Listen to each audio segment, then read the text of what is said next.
माननीय अध्यक्ष महोदय, आपण सोलापूर वर्षभर जिल्ह्यातील अधिवेशन उजनी चालू, एक जलाशयात जल पर्यटन, धार्मिक पर्यटन, निसर्ग पर्यटन व कृषी पर्यटन असं नियोजन विभागामार्फत या चारही बाबींवर माननीय मुख्यमंत्री महोदयांनी 30/9/2024च्या शासन निर्णयानुसार 272.75 कोटी रकमेच्या कामाला मंजुरी दिली। 100 कोटीची तरतुदी करण्यात आली आणि 100 कोटीची तरतूद केल्यानंतर यावर्षी देखील आपण एकंदरीत या अर्थसंकल्पामध्ये टोटलमध्ये 500 कोटीची तरतूद यासाठी केलेली आहे। यामध्ये जे 4 विभाग आहे, एक जल पर्यटन आहे, कृषी पर्यटन आहे, बिनयार्ड पर्यटन आणि धार्मिक पर्यटन आहे।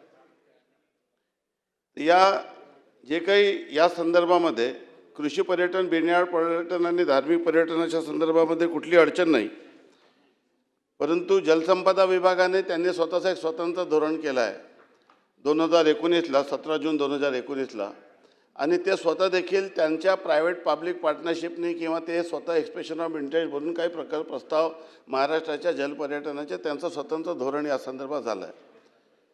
आणि त्यामुळे जलसंपदा विभागाने स्वतः आपले जे प्रकल्प आहे ते विकसित करण्यासाठी या उद्देशाने ते हाती घेतलेलं आहे। परंतु या उजनीच्या संदर्भामध्ये जेव्हा हा प्रश्न उद्भवला तर निश्चितच एक अतिशय महत्त्वाकांक्षी प्रकल्प आहे। राज्याच्या शिखर समितीने याला मान्यता दिली, मुख्यमंत्री महोदयांनी यांना मान्यता दिली। त्यामुळे या संदर्भामध्ये माननीय मुख्यमंत्री महोदयासोबत बैठक घेऊन काही प्रकल्प जलसंपदा विभागाने विकसित करावे, काही प्रकल्प पर्यटन विभागाने विकसित करावे, या संदर्भामध्ये कुठला तरी एक तोडगा काढणं आवश्यक आहे। आणि या संदर्भामध्ये मी माननीय मुख्यमंत्री महोदयाशी चर्चा केलेली आहे आणि लवकरात लवकर या संदर्भामध्ये एक बैठक आयोजित करून मार्ग काढण्यात येईल।